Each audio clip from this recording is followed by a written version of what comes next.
Hello again, I'm back with another little double movie review. One of which I did say I would set out to watch, and the other one I didn't intend to or even knew anything about, but I kind of tagged along anyway with my mother.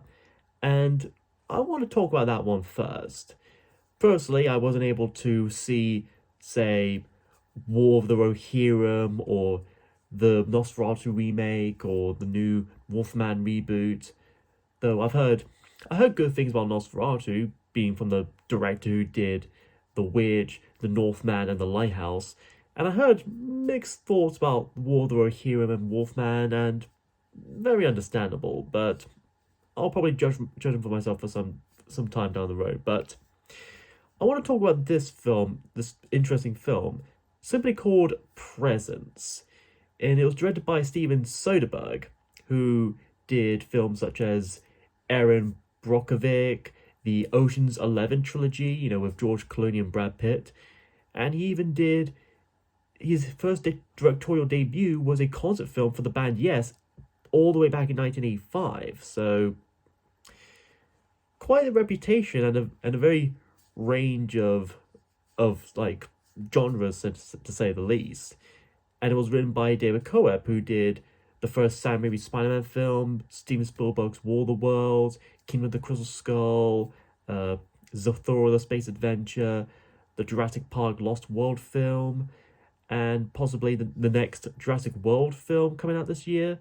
So some interesting people with like big names to say the least. And I only knew this up after having looked it up after seeing the film, because I barely knew anything about this film. It's very interesting that such a low budget film like this is only like 2 million US dollars would have some big celebrities attached to it. But what's Presence about? It's about this family who go into this new home, and it's apparently, well, haunted by a ghost or a spirit of sorts that's implied to be the spirit of a friend of the daughter. I forget her name, Chloe, I think. And it's the spirit is kind of restless and is kind of watching around the place. The camera is pretty much from the spirit's perspective, which I think is probably the most interesting and most impressive thing about it. There are long takes, so it kind of definitely draws in this eerie atmosphere. It's not exactly full on horror. I'd say it's more of a psychological thriller, to say the least, with a bit of family drama. And the mother in question is played by Lucy Liu, which I didn't even know about that either. I couldn't even tell that was Lucy Liu. And she too is a big actress in lots of well-known films like Kung Fu Panda and Kill Bill. So that's quite impressive there, to say the least. Though it could be the age or something, or maybe she just really acted that well, or maybe they did something with her. I don't know, but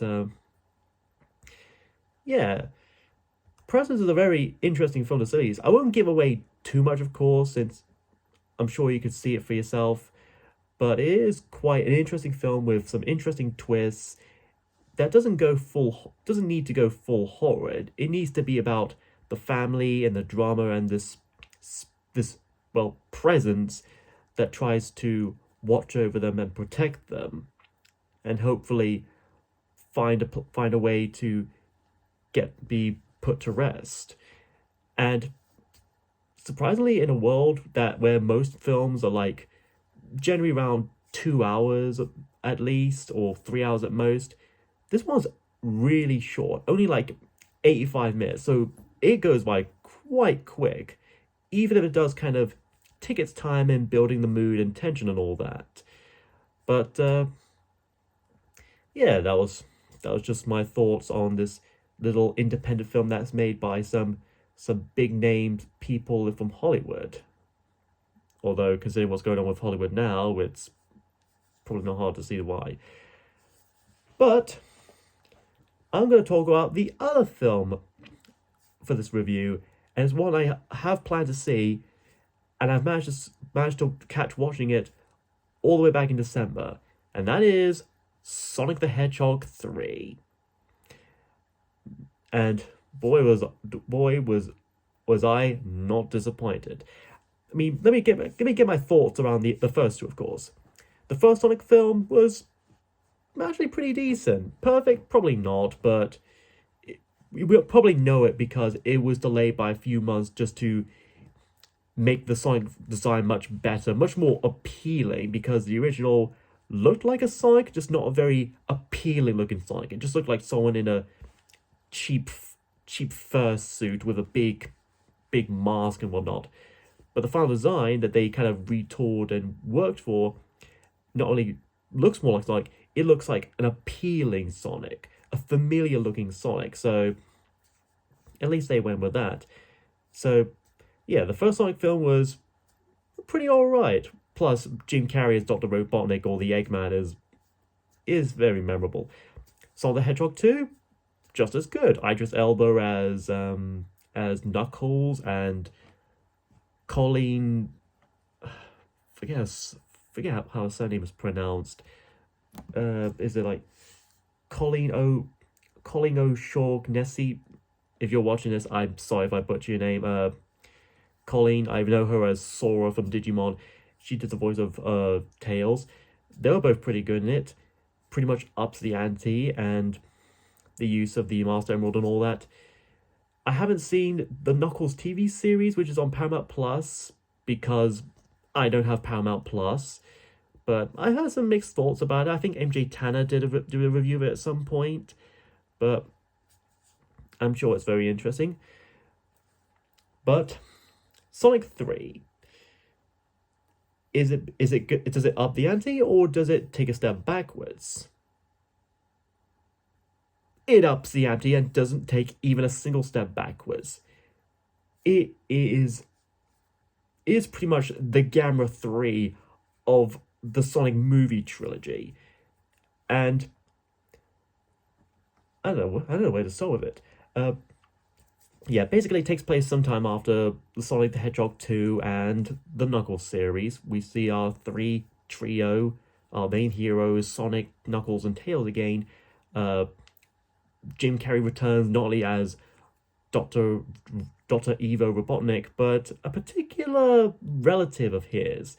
And even now, it's quite impressive how they do the double actors, or like the compositions, or however they do that. It's still quite impressive, and it's something I would like to learn myself. Mostly because I'm playing multiple characters in my own review show. But yeah, we not only have those, but we also have Shadow, voiced by Keanu Reeves of all people, which I guess is kind of like a fan casting or whatnot, but he actually fitted quite well. In fact, he's basically John Wick as a furry, which I guess you can kind of get that from any of the Shadow the Hedgehog or any of the Sonic games he's been in. Like, I spotted you, faker. Faker? I think you're the faker around here. I mean, sure, they didn't say that in the film, but I've heard it online. I heard the memes and all. But, yeah. Again, I won't spoil too much, but the backstory for Shadow is, I think, it's actually quite faithful to the original Sonic Adventure 2 game, and even the Sonic X TV series as well, which, again, I haven't seen, but I've heard some decent things about it. But, yeah, it ups the ante. Great action. It takes place in both Tokyo and London, so that's pretty cool. That takes place in my home country and another country that I would like to visit. And tell me, what other family film uses a Prodigy song and a Chemical Brothers song, specifically Firestarter and Galvanize, in the scenes, or at least ones involving Jim Carrey dancing to them? Name one other film that has that sort of thing. But yeah, those are just my rough and kind of unscripted views on the movies. And and there's another Sonic film coming on in the future. I look forward to that in 2027. If I reach that, I'll probably be like 29 by then. But yeah, that's all I've got to say for those films. Now I want to give some time to give a little quick update on not only the review show itself, because I'm still going to be continuing that. I got half the script for the next episode done, and I'll be probably filming that in the next day or so, and probably upload it by then. But I also want to announce I'm starting a new spin-off show called Ask Sir 1890s. You probably may have seen the short where I introduced the character, where I kind of dressed up as him and kind of showed him off as myself as him. Describe this character, basically think that guy with the glasses mixed with 90s kid. Think Doug Walker as that guy with the glasses, and then Cora as 90s kid kind of mixed into one, and you might get a bit of a rough idea. So, yeah, this new show is basically kind of a similar premise to Doug Walker's Ask That Guy with the Glasses, or indie fans Ask That Guy with the Shades, except it's not just that guy with the shades or the glasses, it's that chap with the sideburns, or 1890s. So basically you'll learn a bit about this character, and if you want, you can ask him or me questions online in the comments of each of those shorts.